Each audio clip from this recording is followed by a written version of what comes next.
Springfield, Ohio was the topic, or brought up at least in the debate last night between Donald Trump and Vice President Kamala Harris. We talked about it, took some calls on the show on Monday of what's going on, and yesterday they had a press conference in Springfield, and of course the top reporter of ABC6 on your side. Real reporter. Yes, Tom Bosco was there to talk and going to talk to us about it. Hey, Tom, how are you?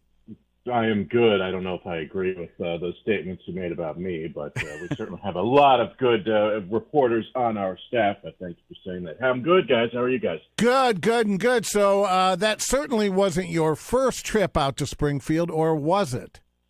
Well, that is absolutely correct. You know, Springfield, Ohio certainly seems to be having its moment, mentioned numerous times in the presidential debate last night. But this is an issue that has been going on for years. I was there actually in July exploring this issue, not about the situation with these claims about pets being disappearing, but I was there talking about the immigration issue. The mayor of Springfield has been complaining, kind of throwing up a call for help because his city has a lot of immigrants, especially from Haiti. 15,000 immigrants from Haiti have come to the city of Springfield over the past few years, and the mayor, Rob Rue, has been looking for help because this is putting a strain on the city and city services. He says he needs to hire more police officers, more firefighters. They're having issues with medical and hospital care. Schools. Schools for all of the extra people who are in his city. So that's what we talked about in July, is how his city's a bit swamped when it comes to city services, and that is what the message he's been trying to get across. And his questions and complaints are with the federal immigration policy that allowed this to happen. Now, I mean, I think it's important to note here that these Haitian immigrants, and certainly there could be undocumented folks among them, but by and large have come here through legal channels, through government policies, as they escape horrible conditions in Haiti. Haiti's a mess right now. There's really no functioning government. Gangs are in charge there, a lot of violence, and they've had a couple of huge earthquakes in the past few years that really have not helped the situation there. So it's worth noting that the majority of these people have come to Haiti, or to Springfield, legally, and are working, and they're there for the jobs, guys.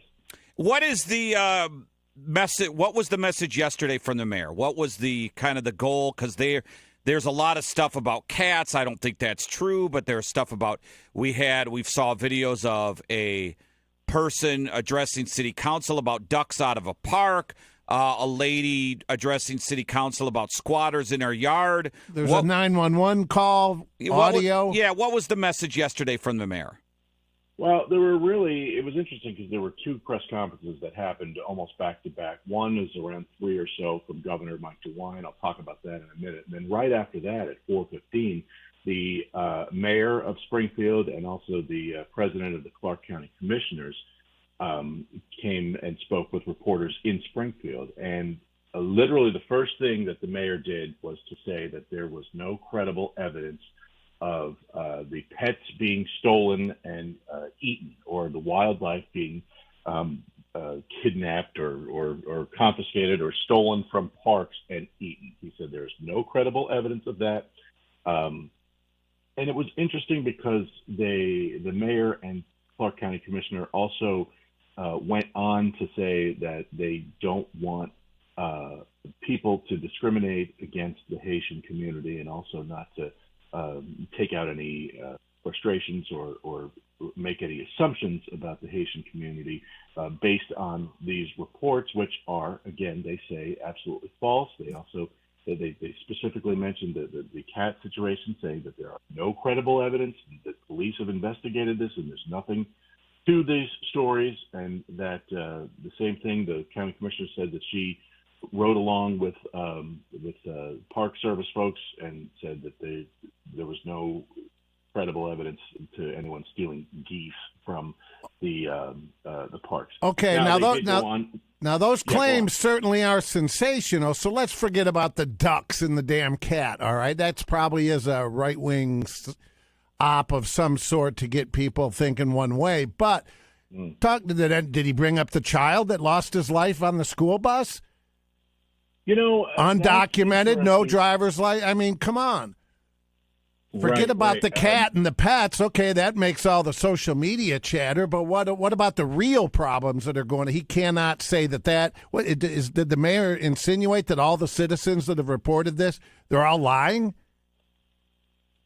Well, it didn't really make comments about the folks who are reporting this. However, they both recognized, the mayor and the president and the county commissioners, also did recognize that they feel like Springfield is being used as a political tip right now. The county commissioner said specifically, when, and I'm paraphrasing here, when Springfield, Ohio when the election's over and Springfield, Ohio is no longer a talking point, we're still going to have these problems. And they both renewed their call for help with the problem of having too many people for the infrastructure of Springfield and Clark County. And they did say they need that help. They need some finance. In fact, one of the reporters asked, well, what do you need specifically? He said, money. I mean, we need an influx of money, preferably from the federal government, to help out with the things that I just mentioned, and the health care, the police, the fire, et cetera.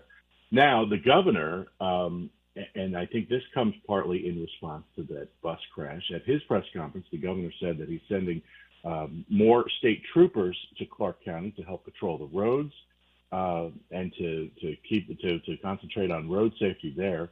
The governor also said he's giving $2.5 million for primary health care in Clark County. I think he's going to try to set up some health care clinics.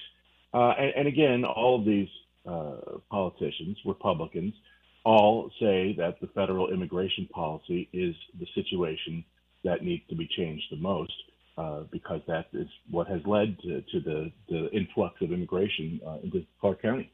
Tom Bosco, ABC6, was in Springfield for the press conference yesterday. So, Tom, riddle me this. Why, and you mentioned that you were there earlier this summer, why does it take it to be a national story before the governor and the mayor hold dueling press conference to fix a problem when the problem has been there for a while? You can't, regardless of how it happened, you can't put 20,000 immigrants in a city and 40,000 to make it 60 and not wear on the social services. Why did it take so long to act now when the problem has existed for a while? I don't know. But did they respond? Fair. Did they respond? Why though? Why it took? And let me tail on Torg's question there. How much sway? Because like many communities, many small towns throughout the state, the mayor doesn't have the power. The city manager does. Was the city manager involved? And are they on the same page, or is there a differing of opinions? Do you know? I believe they're all on the same page. I don't have it. Okay. That they're not, but I mean it's been talked about for a lot of this year. It's just been quietly growing. And then, of course, that, as you guys said, the sensational story pops it right up to the top of it. Sure. And certainly, because we're all spending time now talking about the sensational story. And, of course, that gets eyes on the problem. And then, everybody wants to get a little deeper now, finally, and talk about it. Like I said, I did a story in July, granted, but that was, I'm certainly not going to say I broke the story, or that there are a lot of people and a lot of Haitian immigrants in Haiti. It's kind of crept up. I feel like it's been starting to get some attention this year, but it takes one splashy thing. So I mean, certainly, I guess you could say that the politicians giving oxygen to this sensational story has done its job to get a little attention on the problem, but certainly don't want to see you don't want to see your candidates and politicians giving oxygen to these stories that right. Everyone says are false. Well, Tom, you're so right about them saying, hey, the election's over and we're still going to have a problem, much like the chemicals and the train wreck. That kind of left the news cycle, from a national level fairly quickly. Do you know, and it's all right if you don't, are there any other cities in Ohio that are dealing with similar crisis when it comes to immigration? I'm not sure if there are in Ohio. I know there are a couple other places in other parts of the country, and certainly, of course, everybody's been talking about the southern border, but I'm not sure about Ohio if any other cities are facing this kind of a situation. Yeah, because you would think that Marysville, Urbana, West Jeff, London, that they're all looking at to see how this plays out, because that's next. They're close to Springfield. Well, yeah, maybe, but here's the thing: these immigrants, these people are coming here, and in July. I spoke with some folks from the Haitian community, and they're just trying to escape the conditions in their home country. And they, in fact, when I spoke with a woman in July from Haiti, she said that folks from her country were looking at Ohio and looking at Indiana because that's where there were jobs. And that's what they're coming here for. They're coming here for the jobs. I also saw some other reporting. It was not my reporting, and frankly, I can't remember whose story it was. But give us credit. We'll take it if it's a good one. Torg Elliott said. Yeah, exactly. Right. Yeah, right. People say, right, exactly. Yeah. No, but it was a manager of a factory. I can't remember even what they were making, but he said, these people come to this country and they're great. They want to work. They're reliable. They, work at their jobs all day long. They show up on time. They want to work and they want to do jobs that others don't. And so, that certainly contributes to the economy. And it's not a case where, certainly there are programs that are helping them with your tax money, but there is certainly a contribution that is being made to the economy. And I respect that, but I think Ohioans are just fed up with the state's resources being spent on whether it's legal or illegal immigrants when there's veterans on the street, when there's there's citizens, tax-paying citizens that aren't getting the services that these newcomers are. You certainly have to admit that. Maybe free health care would be one where, hey, I'm not getting free health care. And are they assimilating? Yeah, they come here and they work because they're getting $1 back for all their work, but are you assimilating? Are you learning the language? Are you being part of the community? I don't know. Certainly valid points, yeah. Yeah. Hey, Tom, was there ever because here's my, and this would be a general problem, and I don't even care if the mayor's or the city manager, Republican, Democrat or not, but did they mention, and I know it's a federal thing, but if, population 40,000, then 5,000 Haitians come to your city, then 10,000, was there ever a call made to Mike DeWine or the federal government like, hey, we understand we have to take them, but it's getting to be, 20,000's a lot on your, like I mentioned earlier. Was there ever a call to the federal government of all right, we got 10,000 people here. We're kind of at max capacity right now. Was there ever a call made, mentioned at the press conference, whether it's we asked the federal government at 10,000, hey, can we slow it down a bit?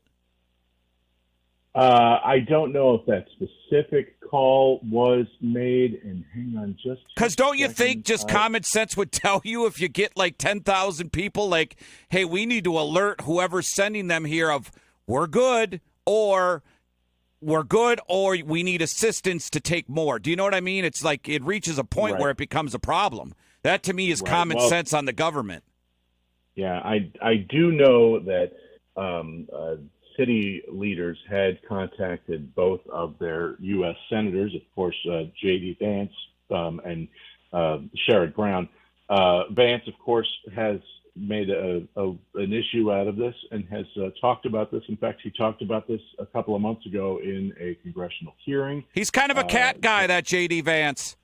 Well, he is now. Yeah, no, but he said about the lady and the cats, and now this and the cats.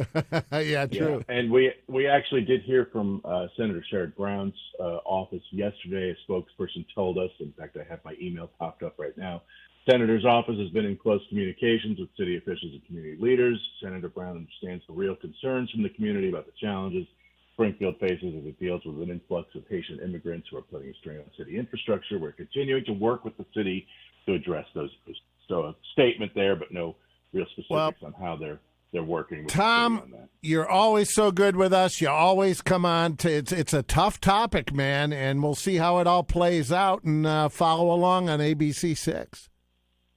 Glad you guys are paying attention. Thanks, guys. Hey, thanks, Tom. Thanks.